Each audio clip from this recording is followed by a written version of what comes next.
Hello guys, welcome to Explain Me How. In this video, I'm gonna show you that how to fix your notes not showing on your Instagram.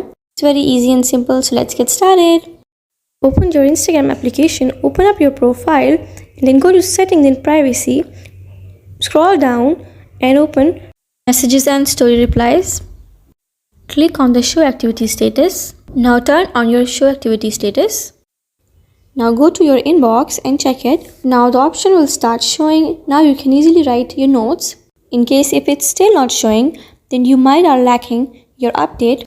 Open your Instagram application on your Play Store and start updating it. Once you're done updating your Instagram application, the notes will start showing on your inbox.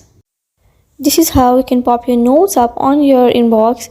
It's very easy and it's very simple. You can do it easily. I hope this video helped you a lot. Thank you so much for watching. Prefer like, share and subscribe for more amazing videos, and do comment below.